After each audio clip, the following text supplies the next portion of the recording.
नमस्कार, पुण्यश्लोक के भाई शो में आज हमने देखा कि दरबार लगा हुआ होता है। युवराज खंडराव काफ़ी वाहवाही लूट रहे होते हैं अपने फैसलों के बल पर, और फिर देवी अहिल्या का आगमन होता है।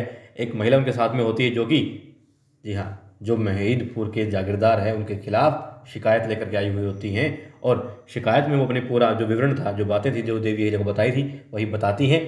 उसके बाद में युवराज खंडराव कुछ कहे उससे पहले ही बोलते हैं, गंग बताते हैं कि युवराज, मैं नहीं समझता कि इसका संबंध है या नहीं है, मगर सोचने वाली बात है, क्योंकि पहले भी कुछ लोग आए थे अपनी शिकायत लेकर के, आपने समाधान भी किया, मगर एक इंसान नंबर आने से पहले, बारी आने से पहले कहीं चला गया था, वो दरबार में नहीं आया, वो भी महिदपुर का था। तब देवी अहिल्या कहती कि हाँ, हो सकता है और नहीं भी हो सकता कि वो जागीरदार के खिलाफ शिकायत ही लेकर के आया हो, और यदि शिकायत लेकर के आया तो हो सकता है कोई जागीरदार का चाहने वाला यहाँ पर हो, मौजूद हो दरबार में, जिसने उसको गायब करवा दिया या यहाँ से कहीं लेकर चला गया। अब युवराज कहते हैं कि इन बातों से दरबार नहीं चला करता छोटी रानी साहब, दरबार चलता है सबूतों के हिसाब से, और सिर्फ आपके कहने भर से हम उसके खिलाफ शिकायत नहीं कर सकते। देवी अहिल्या कहती है शिकायत की बात नहीं है, जांच की बात नहीं है। जब शिकायत आ चुकी है, आप कहते हैं शिकायत आएगी तो जांच करें, शिकायत आ गई है, आप पड़ताल करें, अपने आदमियों को भेजें, आप अपना जो भी नुस्खा अपनाना चाहें अपनाएं, जांच वहाँ पर करवाएं, जागीरदार से पूछताछ करें। सिर्फ सजा की बात नहीं है, पूछताछ की बात है, कार्रवाई तो होनी चाहिए। तब वो कहते हैं कि जागीरदार बहुत ही बड़ा पद होता है, और इससे यदि हम किसी भी जागीरदार पर यूं ही किसी के कहने से, शिकायत भर थोड़ी बहुत करने से ही हम यहाँ वहाँ की बातों से भी अगर उसके ऊपर आरोप लगा दें, जांच बैठा दें, तो बाकी जो जागीरदार हैं वो भी नाराज़ हो जाएंगे। इससे काम नहीं चलता, प्रशासन नहीं चलता, उसके लिए बहुत कुछ देखना पड़ता है। तो ये चीज़ें यहीं पर बंद करो, और कोई ठोस सबूत हो तो हमारे सामने आना। ठीक है। अब गुरु जी भी तैयार हो जाते हैं कि हाँ, बच गए, ठीक है, थोड़ी छाती चौड़ी कर लेते हैं, मगर वहाँ से दरबार बर्खास्त कर दिया जाता है। फिर देवी अहिल्या कहाँ होती है? देवी अहिल्या उसी श्रीलंका मौसी के साथ में होती है। वो कहती हैं कि मैंने तो आपके कहे अनुसार सारी बातें बता दी थी, आपने विश्वास दिलाया था कि युवराज इस मामले की तह तक जाएंगे, मगर युवराज की तरफ से तो कोई आश्वासन भी नहीं आया, और अभी बात तो कि हमने शिकायत की है उस जागीरदार तक भी पहुंच जाएगी। अब उनके और उनके परिवार को खतरा है। तो देवी अहिल्या कहती हैं आप चिंता मत कीजिए, आपकी सुरक्षा की जिम्मेदारी मेरी है, और युवराज भी इस मामले की तह तक जाएंगे, यकीनन जाएंगे, और मैं खुद गुड़ी पाड़वा से पहले पहले वहाँ उस गांव में जाकर के, महिदपुर जाकर के सारे सबूत जुटा लूँगी, आप चिंता मत कीजिए। ठीक है, उनसे वादा कर देती हैं। अब ये सारी बातें सुन रही होती हैं द्वारकाबाई साहेब अपनी दासी के साथ में, और खुश हो रही होती हैं, क्योंकि इसी बीच वो चाहती हैं कि युवराज की दूसरी शादी यानी पार्वती के साथ जो शादी है वो तय कर दी जाए, मुहूर्त निकाल दिया जाए, तारीख घोषित कर दी जाए। अब ठीक है, वहाँ से सब लोग चले जाते हैं, और अब हरकू बाई के पास में कुछ दासियाँ आती हैं और कहती हैं कि सजावट कैसे करनी है, क्या करनी है, मालाएं कहाँ लगानी है। तब वो कहती हैं ये सारा काम तो देवी अहिल्या करेंगी, क्योंकि गौतम बाई सरकार किस तरीके से क्या काम पसंद करती है, क्या उनकी इच्छा रहती है, ये देवी अहिल्या ही जानती है, बड़े अच्छे तरीके से जानती है, तो बता देंगी, मैं उनको बुला करके लाती हूँ। हरकुबाई जाती है, और कहाँ पाती है देवी अहिल्या, तो वो जी से बात कर रही होती है, और तुगो जी कह रहे होते हैं 10 सैनिकों की टुकड़ी तैयार कर दी, तुम उनके साथ जाओ, और महिदपुर में सारी चीज़ें तैयार हैं, तुम्हारे हिसाब से हैं, तुम जाओ और सबूत लेकर के आ जाओ। अब वो कहती हैं ठीक है, और कहती है कुछ काम है यहाँ पर, मगर मैं सारा कर देती हूँ, उसके बाद में जाऊँगी। और तभी आ जाती है हरकुबाई। हरकुबाई कहती है कि देखो अहिल्या, तुम गुड़ी पर्वत तक रुक जाओ, तब तक महल में ही रहो, बहुत अच्छा है, उसके बाद में काम कर लेना। अब तुगो जी कहते हैं ठीक है, कुछ और तैयारी करनी है, बंदोबस्त करना है कुछ, मैं जाता हूँ। चले जाते हैं, और देवी अहिल्या उनसे मना कर देती है। ये सारी बातें सुन रही होती है यमुना बाई, कहती है ओहो ऐसा मत करना, कहीं हरकू बाई के कहने पर देवी अहिल्या रुक ना जाए, तो हमारा सारा काम खराब हो जाएगा।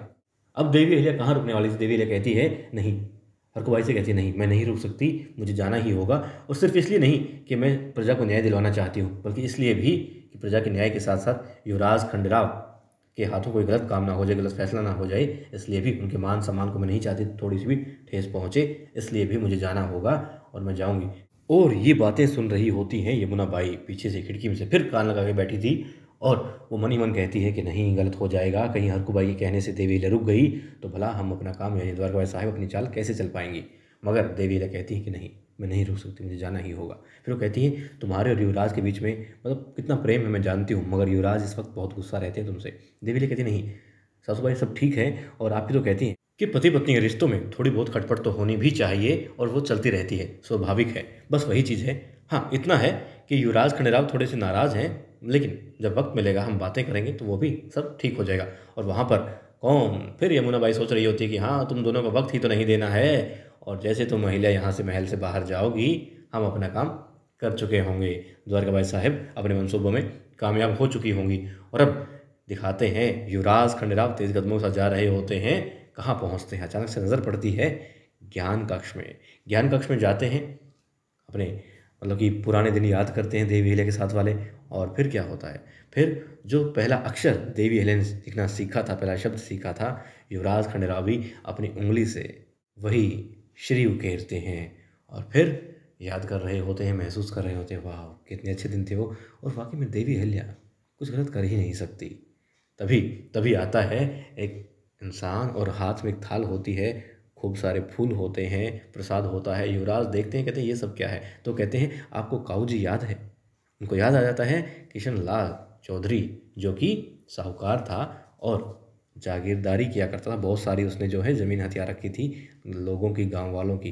देवी अहिल्या और युवराज ने मिल करके उसे मात दी थी और बेगुनाहों को, बेकसूरों को उनका हक दिलवाया था। सारी बातें याद करते हैं युवराज खंडेराव, किस तरीके से देवी अहिल्या ने सहयोग किया था। और वो कहते हैं कि काऊ जी अक्सर जो जाया करते थे, 4 धाम की यात्रा पर गए थे और वहाँ से हर धाम पर उन्होंने क्या किया, आपके और छोटी रानी साहिब के लिए प्रार्थनाएं की हैं, दुआएं की हैं, पूजा की है, और इसीलिए उन्होंने ये फूल और प्रसाद भिजवाया है। युवराज खंडेराव प्रसाद ग्रहण करते हैं और खुश हो जाते हैं। फिर सोचते हैं हाँ, देवी अहिल्या बिना कारण तो कुछ करती ही नहीं, उसका हमेशा हेतु यही रहता है कुछ भी करने का कि जनता का भला हो, और झूठ का सहारा तो वो ले ही नहीं सकती। वो तुरंत निकलते हैं कि हाँ मुझे अहिल्या से भी बात करनी होगी, और जैसे ही उस कक्ष से बाहर निकलते हैं तभी पीछे से आवाज़ लगाते हैं गुन्नू जी, अरे युवराज कहाँ जा रहे हो। वो कहते हैं अहिल्या से बात करनी मुझे। क्यों इतनी जल्दबाजी में, कैसे, क्या बात है मुझे बताओ। वो कहते हैं बस। वो कहते हैं देखो गुन्नू जी, ऐसा है कि देवी अहिल्या बिना कुछ ठोस सबूत के कुछ नहीं कहती।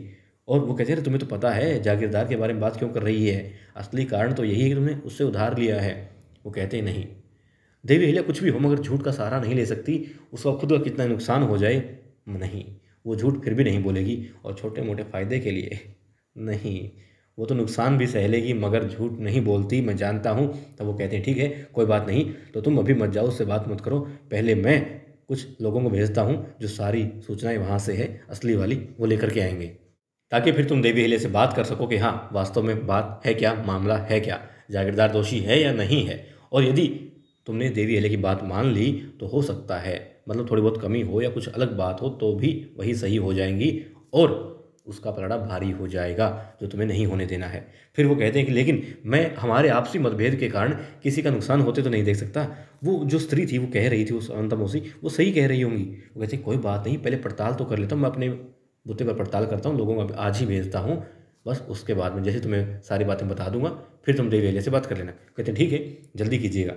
ठीक है, वहाँ से युवराज कहते हैं फिर अब मुझे बाहर जाना है, चले जाते हैं। और गुन्नू जी कहते हैं ओह चलो मामला संभल गया। तो पीछे जाती है द्वारका साहिब, कहती है क्या बात है, जागीरदार के लिए कुछ आप परेशान क्यों हो रहे हैं।